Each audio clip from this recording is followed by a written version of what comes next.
So I think the question for us as a community is, what do we do with such a brand, managing his excesses, but also making sure that we can drive the right type of national recognition with it. You remember a couple of weeks ago, the foreign minister gave diplomatic passports to 5 persons.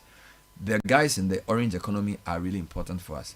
The other point is that we've been complaining about things not moving in the economy. The month of December is a big month for Ghana because we get a lot of visitors who come in to see musicians. They come and see performances. They come and take looks at our hospitality and our tourism. I think that using the Shatta Fest as an entry point, hope the government can prepare, the system can prepare for the numbers. So, for example, what are we putting in place so that if people come in for the December concerts, they will not have a bad experience, that our Airbnbs and hotels are competitive and up to scratch, that our tourist sites are up to standard, that people will actually spend hard-earned dollars in the economy to create jobs. Godfred, you know that the orange economy globally is a massive economy. And a lot of times we sort of calculate economic development from maybe factories and who they employ. But we forget that the gig economy and the music and the fashion and the arts are also legitimate income earners and can actually boost economies. Yeah. So I don't know if you monitored the Shatta event. I don't know if he charged money for it. I don't know if he did as well, but I was in town. I had a couple of rounds to make, and one of them took me through a part of town on Friday when they were doing the build-up. I didn't even know, it was cooking until I got there and I saw that, the whole place was packed. This was Friday, and then only to be told that Saturday was probably a whole different level to it. And I'm just thinking, looking at the conservative estimates of the crowd that passed through the event, whoever was dealing with selling water, selling bits of food, whatever it is, the informal economy, small traders in that arena probably would have made a killing. I don't know what the security levels were like though, because we have heard complaints about the security could have been better in some regard in terms of crowd control. No, the MTN Mobile Money organized a cashless market as part of the Shatta Fest. Okay. So they actually announced that 70 top tier vendors will be around, giving 20% discount on goods and services. People could win different things, and they basically tied it into the Shatta event. Yeah, I'm sure. So on the commerce side, I think MTN cashed in. If it worked, but I'm also saying that we also know Ghanaians, because of how we still operate, people still like their cash. Oh yes, you understand. Yeah. So your Nkosuani Meko seller who was there that day, selling around because it wasn't like the people were all within the enclave of the Independence Square. No, they were all over. So everybody. How about online? On that day, I don't think it would have really paid off. It was just hard cash, But at least it showed, like you're saying, the power of the sector. And I think it's something that the country has been building on. If you look at what we've been doing with our December and trying to grow the space properly. I didn't see or hear any traffic control announcements. Build up to it, yeah. I wasn't there, so I didn't know the level of police presence. I didn't know the car parking arrangements. I didn't know the food vendor arrangement, because this is the way I see it. Once you're going to have a concert of this tens of thousands of people, the city must be involved so that we can optimize the benefit and calculate it better. Yes. So it may seem as if, fine, MTN was there to do their thing, but maybe, as you say, somebody come and sell Kusiani Meko or whatever.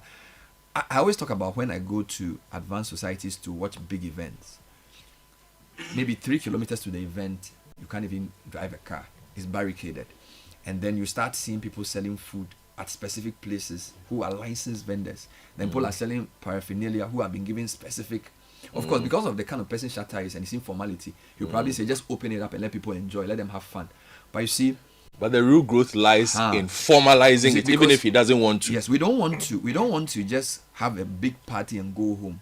We want to be able to say that after this event, this number of people benefited, this type of thing happened. This is one of the reasons why we don't develop well. We don't measure anything.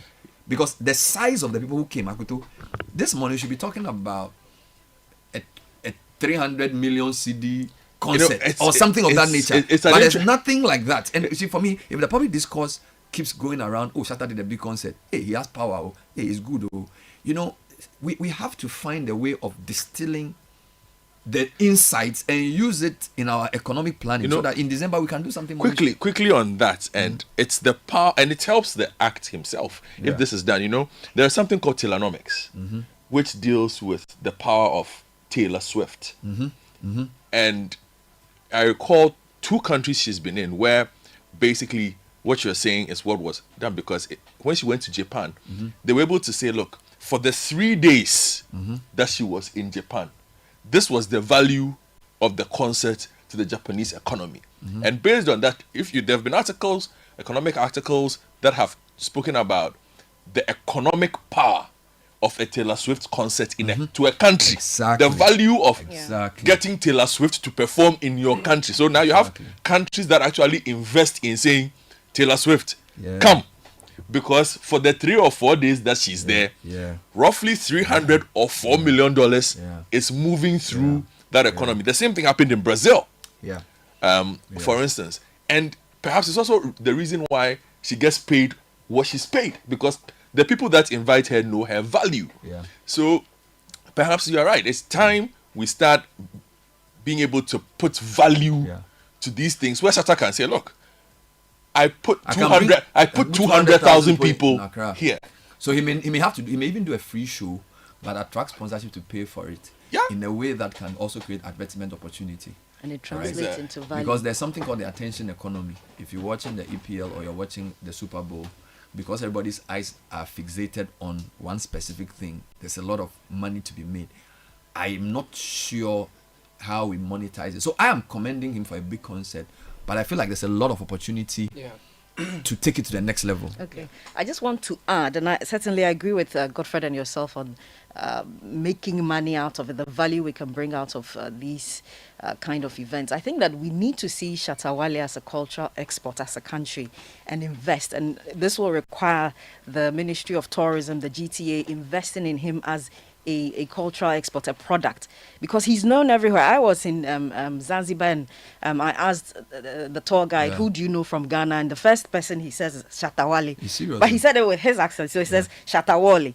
But that's the extent of his brand. And I think that we need proper PR global management for the likes of Shatta Wale, because they have strong brands that can, become cultural exports, and then we can tap into the value from that.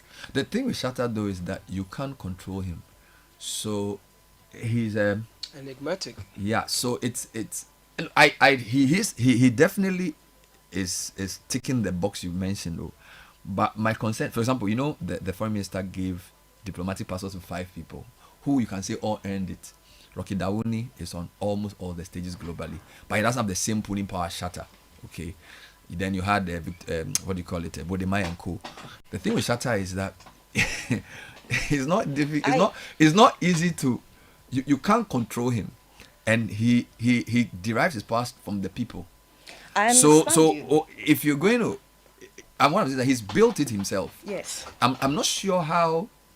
He's built how it the himself, system can manage him, because whether we like it or whether he likes it, he's an ambassador for Ghana. I think that on either side, on whoever is going to manage and he himself, once the bottom line is the value we are bringing, something has got to give, and either side has to understand. No, you're right. That. We have to call him for a conversation. Shatta, following last weekend's event, can we have a conversation again?